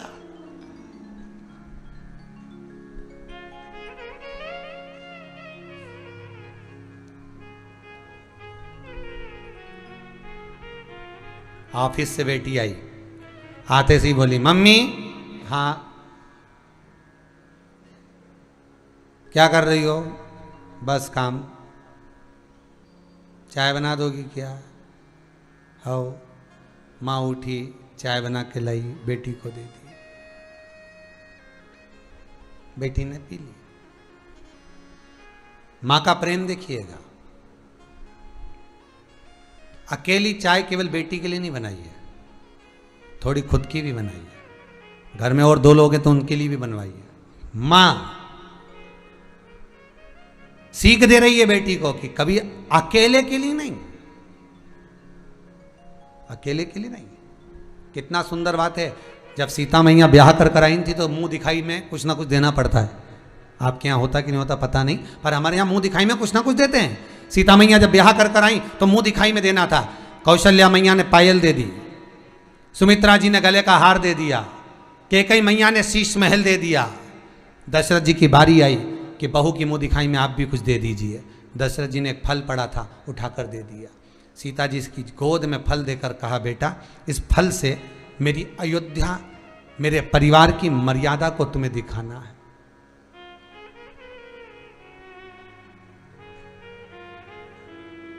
एक फल दिया, मर्यादा दिखा दो। सीता जी ने कहा, जी पिताजी कल तक दिखा ना। और कल जानकी जी आई तो जितने घर के सदस्य थे उतने फल के टुकड़े कर कर लेकर आए, फल के टुकड़े कर कर लेकर आई। तो दशरथ जी की गोदी में लाकर दिया, क्या मर्यादा, ये लीजिए प्रभु, पिताजी ये लीजिए। पिताजी ने पूछा, ये क्या है? सीता जी कहती हैं, एक घर की बहू की सबसे बड़ी मर्यादा एक होती है कि अगर घर में एक अन्न का दाना है, एक रोटी है, एक फल है, तो उतना सबको बांटकर खाना, ना कि अपने कमरे में ले जाके अकेले निपटा जाना। सीख। श्रीमद् भागवत कथा में 5 चोरों का चरित्र कहा गया है। भगवान कृष्ण के चरित्र में 5 चोरों का चरित्र कहा गया श्रीमद् भागवत में। पहला चोर सबसे पहले नंबर का होता है चोर जो किसी के यहां का धन चुरा लाए, सामान उठा लाए बिना बताए, वो चोर कहलाता है। बोलो होता कि नहीं होता, वो चोर। दूसरे नंबर का चोर, किसी का सामान पड़ा था बिना पूछे उठा लिया, दूसरे नंबर का चोर। तीसरे नंबर का चोर, नई कोई सामग्री आई, नया आम आया, संतरा आया, चीकू आया, अंगूर आया, और भगवान को बिना दिए, तुम भगवान को बिना भोग लगाए पहले ही खा गए, तो भी चोर कहलाओगे। तीसरे नंबर का चोर। चौथे नंबर का चोर, बिना पूछे किसी के घर में प्रवेश कर गए, चौथे नंबर का चोर, बिना पूछे घर में चले गए, वो चोर है। पांचवें नंबर का चोर, पांचवें नंबर का चोर बाजार गया, तिल्ली की गजक खरीद लाया, जेब में कुर्ते की भर लाया, जेब में रख लिया, बैग में रख लिया, और मम्मी पापा नीचे हॉल में थे, मिले, कैसे हो बेटा, बस मम्मी बढ़िया, और बैग टांगा और अपने कमरे में गया, और जाने के बाद चेन खोल के गजक निकाल के पत्नी को दे दिए, और पति और पत्नी दोनों अपने कमरे में बैठ के अकेले खा गए। तुम भी चोटे हो, तुम भी चोटे हो जो माता पिता को दिए बिगर खा जाए। घर में बुजुर्ग माँ बाप बैठे हुए हैं और उनको बिना दिए अगर कोई खाता है तो चोरों की गिनती में आता है। तो जितने कथा सुन रहे हो, मुझे विश्वास है तुम तो ऐसे चोटे नहीं होगे। तुम माँ बाप को बिना दिए बिगर तो नहीं खाते होगे। अगर शास्त्र कह रहा है, सुंदर श्रीमद् भागवत में कहा, अगर गजक ला रहे हो 5 रुपए की ज्यादा ला रहे हो तो 5 रुपए की ज्यादा वाली भले तुम्हारे कमरे में ले जाओ, 2 रुपए की छोटी सी पुड़िया बंद भाकर मम्मी के हाथ में दे जाओ, मम्मी आज मैं गजक लाया हूँ ऊपर के लिए भी, लो थोड़ा तुम खा लेना। चोर नहीं कहलाओगे रे, नहीं तो ऊपर जाके मुंडा तो दिखाना पड़ेगा कि तूने जगदम्बा के तो खवाया, तो कात्यायनी को छोड़ के आया, बोलेगा तो सही।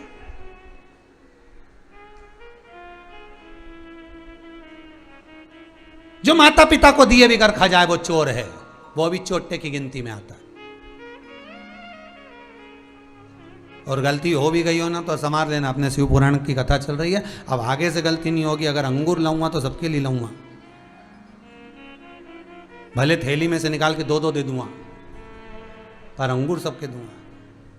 कुछ भी लाऊंगा माता पिता को जरूर दूंगा, क्यों? माता पिता ने जब माँ अपने स्तनपान को कराती है, शिव महापुराण की कथा में वर्णन आता है, गर्ग संहिता में वर्णन आता है, स्वयं गरुड़ पुराण में वर्णन आता है कि माँ अपने स्तन का जब पान कराती है तो केवल दूध नहीं पिलाती, माँ अपने रक्त तक को दे देती है उस बच्चे का पेट भरने के लिए। कोई साधारण नहीं होती माँ, माता पिता कोई सहज है।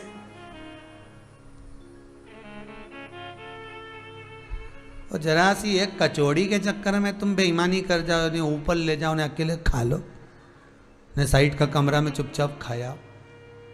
अरे दोनों जनी पति पत्नी घूमने भी गए हो ना, कहीं ठेला पे वो मीन क्या चाउमीन, हाँ वही, जो भी कुछ खाओ तो तुम ठेला पे भी खाओ ना तो थोड़ा सा कह दो एक पैकेट बांध दे जरा हमारी अम्मा। तो हाँ, पत्नी क्या है वो बुढ़ापे में कहीं मीन चाउमीन खाए तो बेटा कह देना। अरे बच्चा और बुढ़ा दोनों एक बराबर होते हैं। बच्चे को जैसा खाने का शौक होता है उतना जैसे जैसे बुढ़ापा आते जाता है खाने का शौक बढ़ते चले जाता है। कुछ नहीं, आधी चम्मच खाएगी, फेंक देंगे, कुत्ते को डाल देंगे, पर लेके जरूर जाऊंगा, ले जाऊंगा।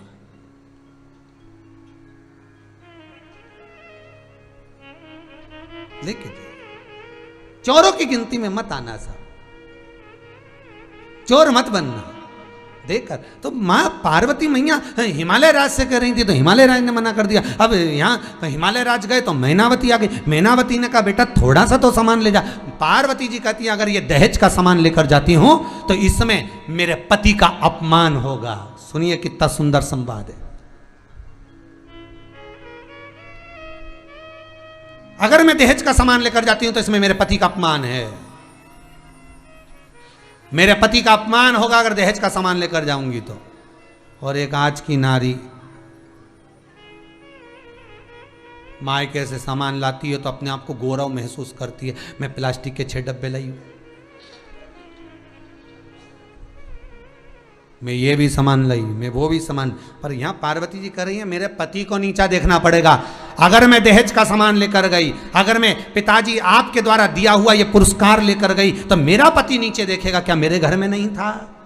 क्या मेरे पास कमी थी? यही तो बात होती है ना। मंदिर में जाओ शंकर जी के, मंदिर में जाओ गोवर्धन नाथ जी के, ठाकुर जी की हवेली जाओ और पड़ोसन से क्यों जरा 10 रुपए दे दे, अभी चढ़ाना है फिर मैं तेरे को घर पे दे दूंगी। तो भगवान सोचेगा मेरे दरवाजे में आकर, मेरी चौखट पर आकर, उसके बाद भी तू दूसरे से भीख मांग रही है तो मेरे को नीचा दिखा रही। भगवान कहेगा जब ये तेरा पेट भर देती है तो तू इससे ही मांग, फिर मेरे पास क्यों आई। उसी तरह अगर मैं दहेज का सामान लेकर जाती हूं, अगर मैं ये गिफ्ट आइटम लेकर जाती हूं तो उसमें मेरे पति को नीचा देखना पड़ेगा। मैं लेकर नहीं जाऊंगी, मैं नहीं ले जाऊंगी।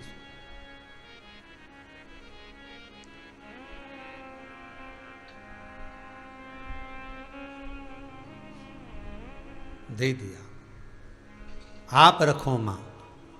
नंदी सामने आया, शिव शंकर ने पार्वती जी को हस्त देकर नंदी पर चढ़ाया। शिव नंदी पर बैठे चले। मैनावती फूट फूट कर रो रही हैं। माता मैनावती हिमालय राज से गले लग कर रो रही हैं।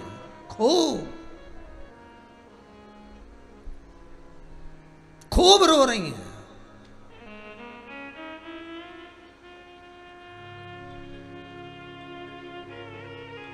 हिमालय राज ने पूछा क्यों रो रही हो मैनावती, रोने का कारण क्या है, किस लिए रो रही हो। मैनावती कहती हैं रोना इस बात का आ रहा है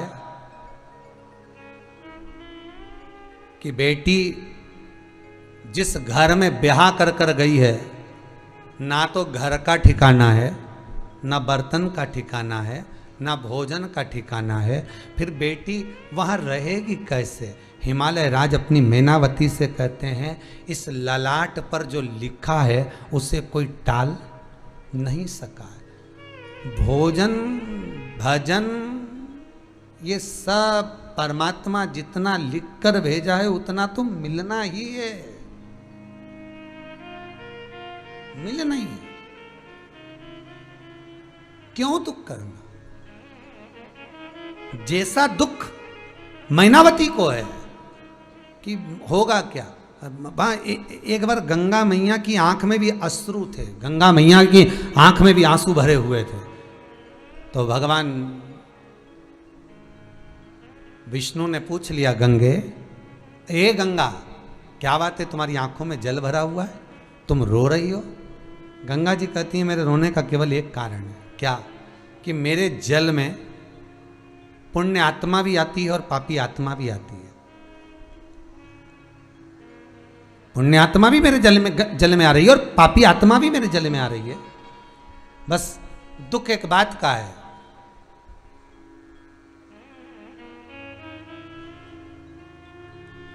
कि जब ये पापी आत्मा आती है तो उसको देखकर मुझे रोना आता है। क्यों रो रही हो? गंगा कहती रोना इस बात का आता है कि 84 लाख योनियां काटने के बाद तो ये मनुष्य की देह मिली, और मानव का देह पाने के बाद भी इसने यूं ही गवा दिया, व्यर्थ में गवा दिया, और कभी जिंदगी में जीते जी गंगा नहाने नहीं आया, और आज इसकी अस्थियां आई तो इसको देख कर रोना आता है कि ये फिर 84 लाख फिर काटेगा, फिर काटेगा, फिर पहुंचेगा, फिर यहां तक आएगा, कितना दुख झेलने के बाद यहां तक पहुंचेगा, फिर वापस रो गंगा भी रही।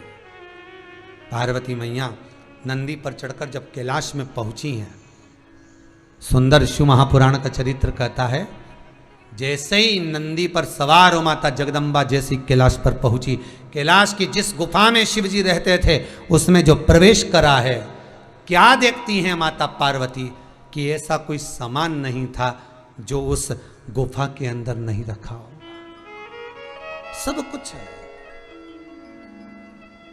सर्व सुख, सारा सुख है। ससुराल में गरीबी भी होना आई है। शिव महापुराण की कथा कहती है ससुराल में गरीबी भी हो,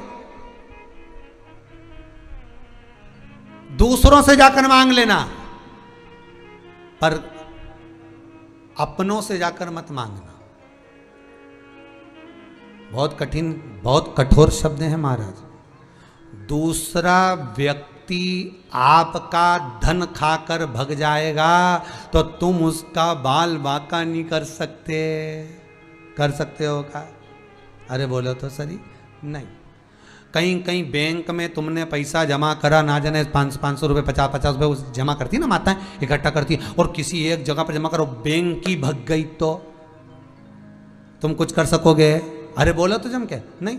कोई व्यापारी को तुमने माल भरा, 2 लाख का, 5 लाख का, 10 लाख का माल भरा, वो व्यापारी ने भग गया, कुछ कर सकोगे? नहीं। दूसरा खाकर भाग जाएगा, तुम उसका बाल बांका नहीं कर सकते। पर घर का व्यक्ति अगर 25-50 हजार रुपए खा भी गया तो 50 बार टॉर्चर कर कर कर मार दोगे, कह कर, कब देगा, कब देगा, कब देगा। घर का व्यक्ति नहीं खाना चाहिए, दूसरा खजा खजा है।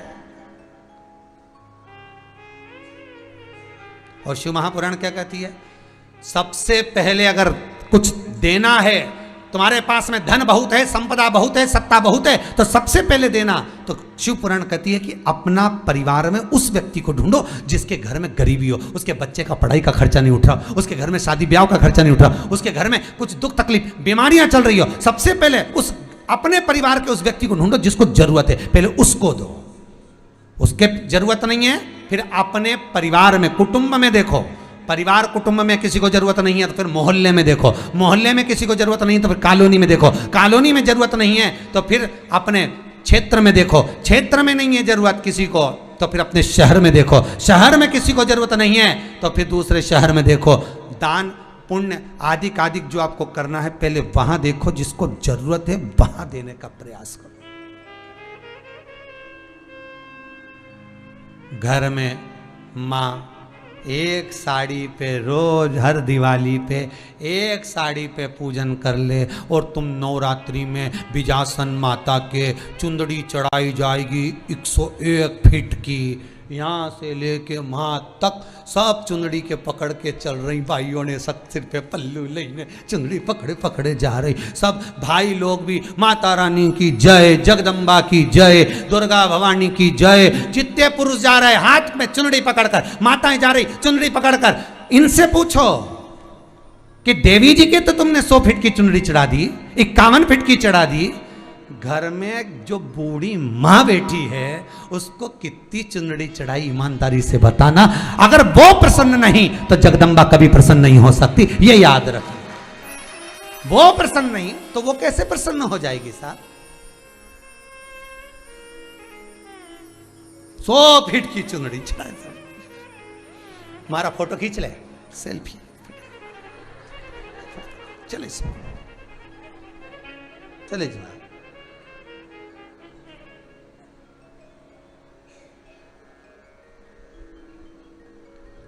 वो माता रानी भी कहती है पहले घर की माता को चुनरी चढ़ाई हो तो मुझे चढ़ाना रे भेरू, वो भी कह देती है नहीं चढ़ाना भी नहीं, तू अगर चढ़ाए तो पहले माता अपने घर की माता को, अपने घर की माँ को पूछो मम्मी बाजार जा रहे हैं, करवा चौथ का दिन है, दुल्हन को साड़ी दिलाने जा रहा हूँ, आपके लिए क्या लेकर आऊँ।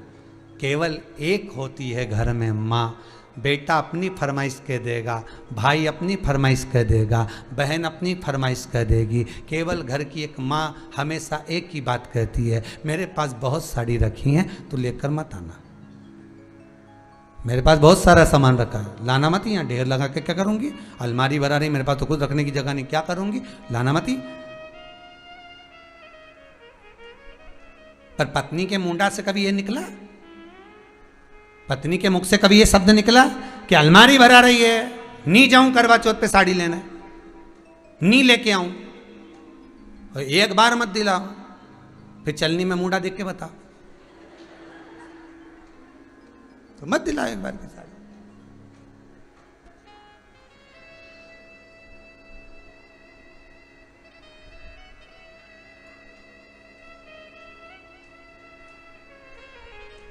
करवा चौथ के दिन माताएं चलनी में पति का मुंह देखती हैं, पति इसके गले का मंगलसूत्र देखता है, 70,000 का नाश करा है, ये मुंह देख रही हो मंगलसूत्र। फिर पत्नी सिर पे पल्लू लेके पति का पांव पड़े, और पति फिर चांद को हाथ जोड़ के इसको परमानेंट ऐसी क्यों नहीं बना देते भगवान चंद्र देवता से जैसी आज बनी ऐसी हमेशा क्यों नहीं बनेगा।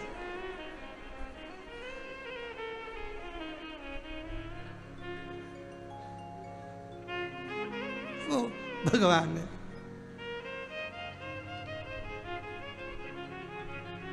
पार्वती जी कह रही है पिता कुछ दे उससे मतलब नहीं, माँ ने क्या दिया उससे मतलब नहीं, पति क्या ला रहा है, पति कैसे गुजारा कर रहा है, पति किस प्रकार से लाकर दे रहा है, वो मायना रखता है। मांगो, कहीं पर जाकर दूसरों से ले लेना, पर अपनों से मत लेना। अपने जब ताना देते हैं तो सहन नहीं कर पाओ। और एक बात और आज कहेंगे आपसे, शिव महापुराण का इस गंगा चरित्र में आज एक बात अपनी जिंदगी में उतारना, भगवान विश्वनाथ से इतना जरूर कहना कि ये हाथ, ये मस्तक किसी के आगे ना झुके, विश्वनाथ शंकर तेरी चौखट पर झुके। मांगूं तो तुझसे मांगूं, देऊं तो तुझे देऊं, प्राप्त करूं तो तुझसे करूं, दूसरी जगह ना जाऊं।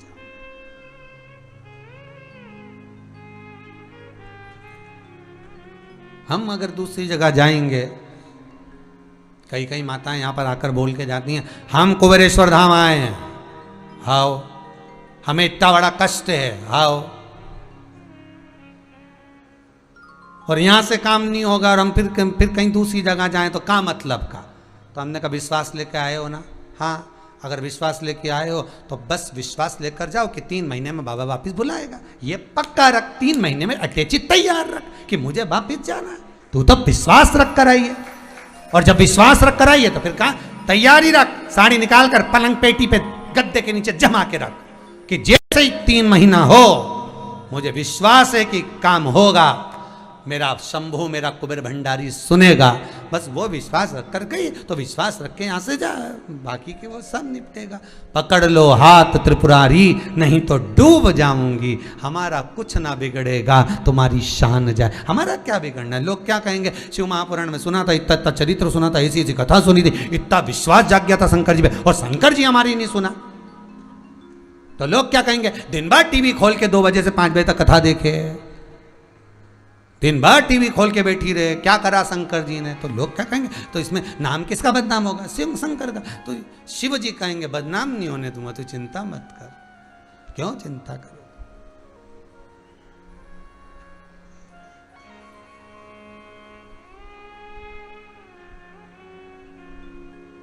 मैं तुझे बदनाम नहीं होने दूंगा, तू चिंता मत कर, बस तू मेरा स्मरण कर, मेरा स्मरण। और जब तू मेरे स्मरण में डूबेगी, जब तू मेरे स्मरण में डूबेगा, पार्वती जी ने कुछ नहीं करा, केवल एक काम करती थी, शंकर की आराधना में लगी रहती थी। विवाह करने के बाद भी शिव की आराधना कर रही है। शंकर ने क्या करा, पार्वती जी जब आराधना करने बैठती थी तब उसका भंडार शिव जी भर देते। वही बात तो हमने पहले भी कथा में कहा, तुम भजन में लगो,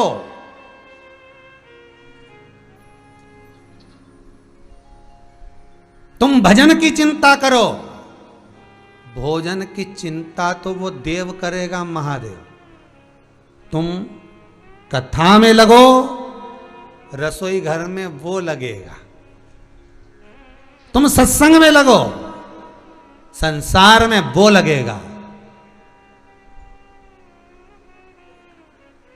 कीर्तन तुम करो। मनुष्य को पैदा करने से पहले जब माता के गर्भ से बच्चा जन्म लेता है, दोनों मुष्टिकाएं बंद होती है, प्रतिज्ञा कराता है भगवान। मेरा शंकर प्रतिज्ञा कराता है, बोल कि माता के गर्भ से जब बाहर निकलेगा तो भजन करूंगा।